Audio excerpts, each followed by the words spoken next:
Bonsoir. Bonsoir Yannick Jadot. Bonjour à toutes et à tous. Même règle du jeu que pour tous les autres candidats et candidates. 5 minutes pour vous pour décrire votre programme pour le numérique et l'entrepreneuriat. C'est parti. Merci de votre invitation. On a vu avec la pandémie le e-commerce, on a vu le télétravail, on a vu les rendez-vous médicaux. On voit aujourd'hui avec la guerre en Ukraine la question de la cybersécurité, de la question qui va se poser forcément de la sobriété énergétique, toute la question des données personnelles et de la démocratie.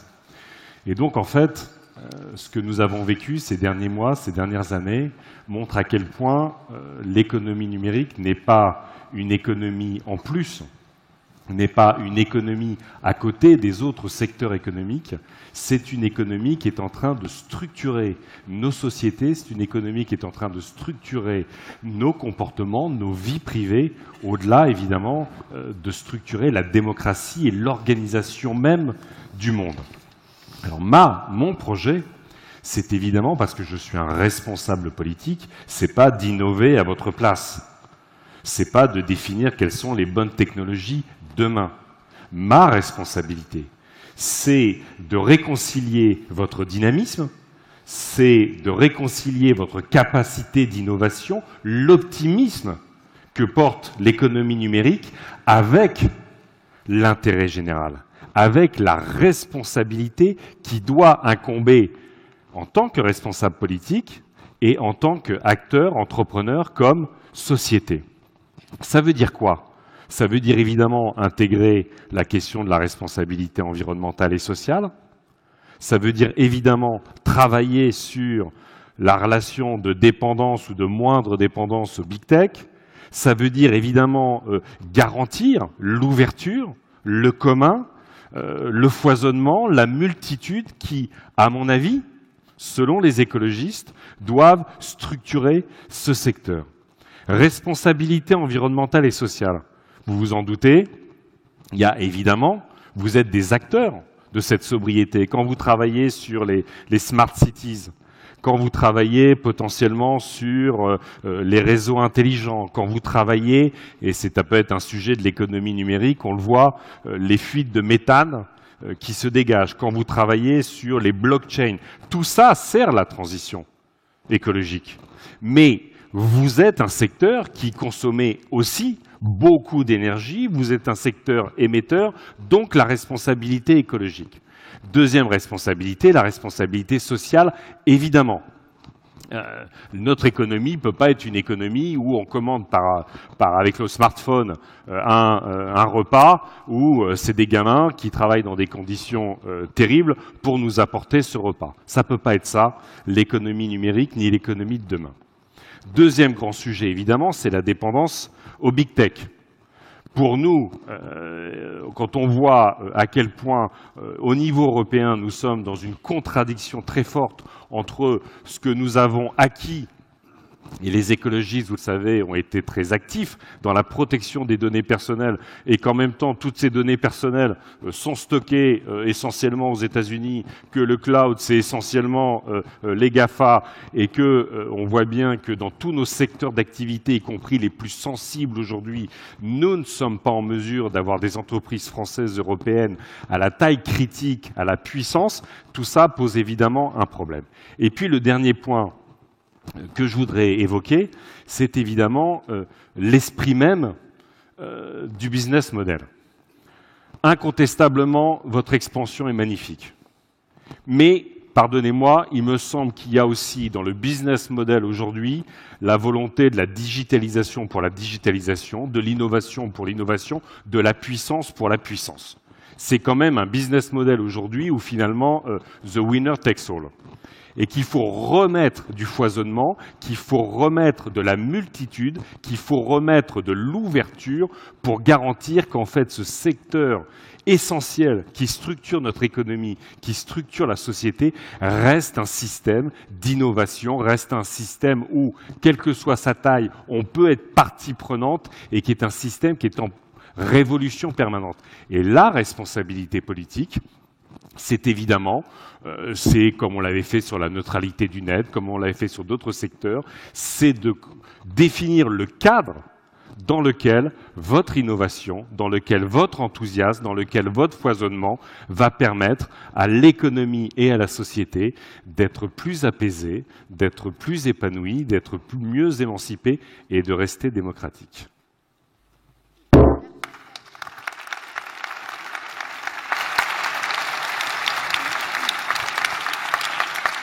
On a visiblement affaire à des candidats pitchers Je professionnels. suis désolé, on vous tourne un peu le dos, je ne sais pas s'ils vont tous faire pareil. Valérie Pécresse, ça fait mieux, elle a tourné sur elle-même, mais pour d'autres raisons. C'est un commentaire politique? Pas du Il tout. vous reste Alors, 10 vous minutes. n'y voyez aucun commentaire politique. Faites attention, hein. C'est très délicat, vous savez. Mais vous allez avoir le temps de répondre à plusieurs questions, figurez-vous. 4 pour leur nombre exact. Pour vous, ici, dans cette salle au Cirque d'Hiver, c'est le moment justement d'apprécier en nuage de mots la prestation de Yannick Jadot. Vous avez les 5 prochaines minutes justement pour pouvoir le faire via votre smartphone à utiliser avec modération, visiblement. Nicolas, première question pour vous, pour Nicolas Jadot. Nicolas Jadot. Deuxième fois. Yannick Jadot, c'est la deuxième fois, d'accord, ok. Mais sinon... Et j'en profite pour rebondir sur ce que vous venez de dire. Vous disiez que le numérique consomme beaucoup d'énergie, certes. Mais est-ce que pour vous, les technologies du numérique sont une source de pollution majeure? Et est-ce que ça signifie qu'il faudrait, par exemple, je ne sais pas moi, rationner le streaming, rationner les échanges de vidéos, limiter le nombre de mails qu'on s'envoie, etc. Quand on déploie une technologie aujourd'hui, on ne peut pas s'affranchir de penser ses externalités. C'est un principe de base. Quand on a les rapports du GIEC aujourd'hui qui tombent les uns après les autres, qui disent le potentiel de la catastrophe climatique, on ne peut pas s'en affranchir. Et donc, vous êtes un secteur consommateur, vous êtes un secteur émetteur. Mais là, on fait quoi? On rationne? Non, ça veut dire que vous pensez, y compris les technologies, en fonction de leur impact. Aujourd'hui, vous avez quand même des champs de recherche assez extraordinaires pour penser ces technologies-là en étant moins consommatrices, en étant moins émettrices. On peut imaginer, par exemple, plutôt que de concentrer le stockage, les data centers dans les régions quasi polaires pour refroidir, on peut aussi imaginer, par exemple, que ça alimente des réseaux de chaleur. On peut penser, par exemple, les data centers de manière davantage territorialisée, participer à une économie circulaire, plutôt que de les concentrer dans quelques endroits du monde, y compris avec le risque de vulnérabilité que ces systèmes imposent. Et la première question pour les participants et participantes de Convergence numérique, elle vous est adressée par Marc Lelivier pour la FEVAD. Bonjour Monsieur Jadot. Bonjour. Alors moi je vais vous parler d'un sujet qui concerne à la fois l'économie mais également la vie quotidienne des Français et puis la vie des territoires aussi. Ce sujet c'est celui du commerce. Alors je rappelle quand même que le commerce c'est 3,5 millions d'emplois, c'est c'est des centaines de millions d'entreprises. Donc un rôle majeur. C'est un secteur qui a dû faire face à la révolution digitale, qui a dû s'adapter pour répondre aux nouvelles attentes des consommateurs dont vous parliez tout à l'heure, avec une accélération pendant ces 2 dernières années, une accélération qui a été prise à bras-le-corps par les entreprises françaises. Beaucoup d'entreprises, de grandes entreprises, se sont adaptées au digital avec succès, puisqu'elles ont réussi effectivement à la fois à augmenter les ventes sur Internet, mais également à prendre des parts de marché sur leurs concurrents internationaux, et donc à assurer cette multitude à laquelle que vous souhaitez et qui semble tout à fait nécessaire en termes de concurrence. Mais derrière cette réalité économique plutôt encourageante, finalement, pour l'économie française, se cache une réalité plus préoccupante, qui est celle des PME et de la digitalisation des PME, puisque, je vais vous donner un chiffre, en France, on estime qu'à peu près 30% des PME, TPE françaises utilisent le digital en termes d'offres, de leur offre, contre 70% en Allemagne. Et pourtant, on sait que le digital est un levier important. Selon un sondage qu'on a réalisé, 70% des Français souhaitent que leur commerce de proximité... Alors, vous êtes ici pour pitcher, désolé Marc, mais pour poser une question... Venez ici, tranquillement. Je pense que vous connaissez, vous semblez mieux connaître le sujet que moi, donc vous serez un excellent porte-parole. Ma question est très simple. C'est d'abord, est-ce que vous partagez le constat qu'il faut effectivement accélérer la transition digitale des PME, TPE, et qu'est-ce que vous êtes prêt finalement à mettre sur la table pour assurer et accompagner ces TPE, PME? Écoutez, merci beaucoup. Vous avez parfaitement raison. La pandémie a été dans les circonstances dramatiques qu'on connaît, un levier de digitalisation, d'organisation, de développement des sites web, du click and collect et tout ça. Et ça a permis, avec le soutien de l'État, et ça c'était important, c'est ce soutien de l'État qu'il faut maintenir, a permis à beaucoup d'entreprises, beaucoup de commerces, au fond, j'allais dire de se moderniser, même si le terme peut être ambigu, moderniser. Mais incontestablement, ça a permis cette évolution-là.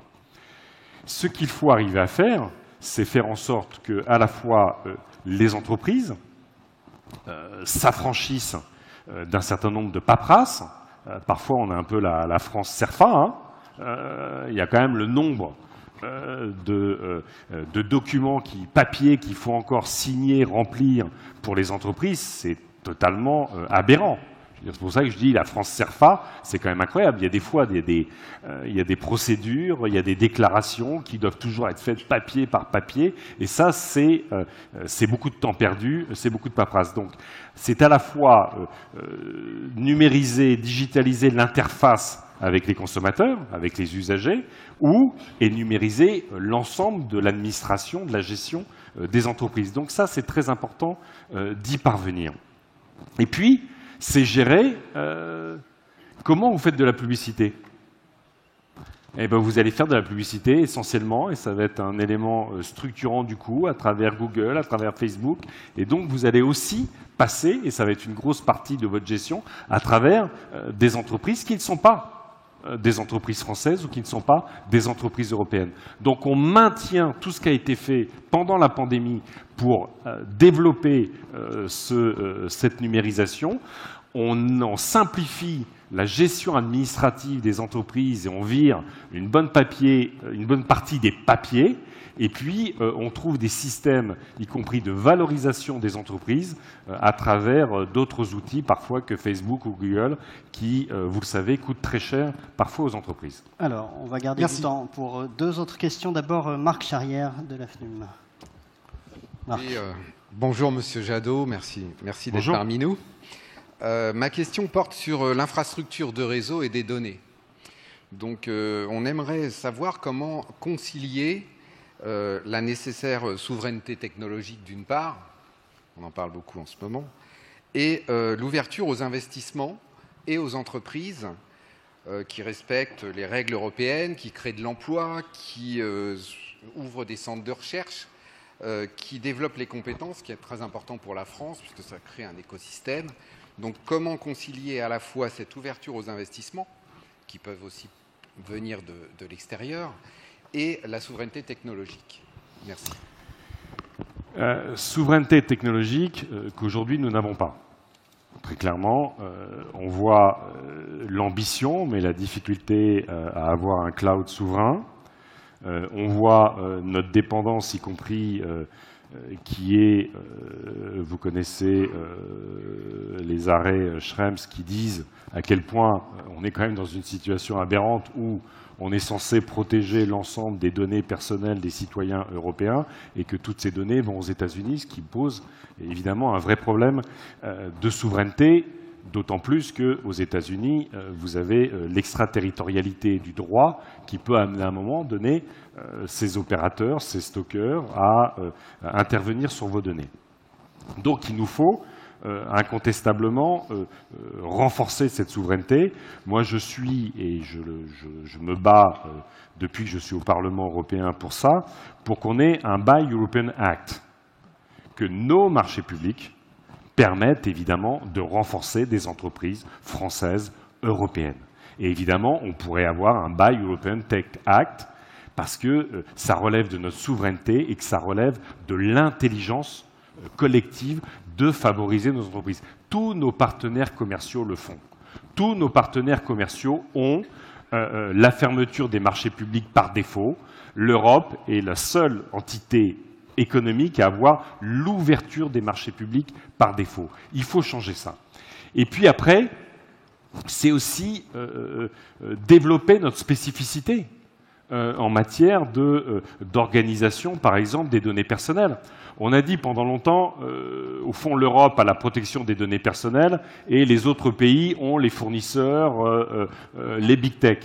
Je pense qu'on peut aussi réfléchir, par exemple, moi je suis très favorable à une RGPD 2, où au fond, on garantit la portabilité, justement, y compris pour faire face à l'extraterritorialité, on garantit la portabilité de ces données personnelles.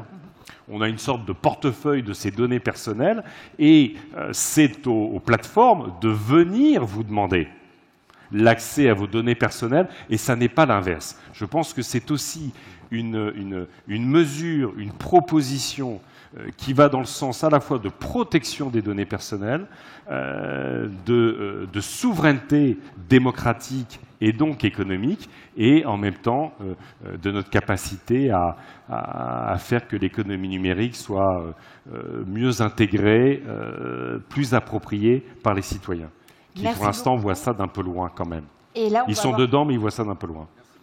On va avoir techniquement 35 secondes pour répondre à la question d'Alain Assouline sur l'éducation et la formation. Ça va être un défi compliqué. Donc, parce que moi, mon compteur, il ne tourne pas du tout, là. Hein. Ah, bah voilà. Moi, je suis bloqué à 36 secondes. Technologie. C'est de la faute de la technologie, forcément. On y va. Tout de suite. Oui. Allez-y, Lazare. Donc vous avez 36 secondes. Voilà, vous l'avez dit. C'est marqué là. Et après, on peut appuyer sur vert quand on est content ou rouge quand on n'est pas content. Donc, le numérique est un secteur en croissance exponentielle, hein, puisqu'il adresse tous les autres secteurs de l'économie en transition. Et donc, pour trouver les... Je vous l'avais dit. Il fallait m'écouter. J'avais le temps sous les yeux qui défilait. Ça veut dire que c'est terminé, là? Ça veut dire que c'est terminé, notamment. Ah oui. Vous le savez. Il y a encore beaucoup de choses à dire. Hein. Je suis désolé. En tout cas, merci beaucoup. Merci Yannick Jadot. Mais c'est lui qui a été long. Ouais. C'est Alain qui a été long. C'est le monsieur, là, au deuxième rang, qui a été très, très long. Merci infiniment. Merci de votre temps. Merci Yannick Jadot. Merci infiniment.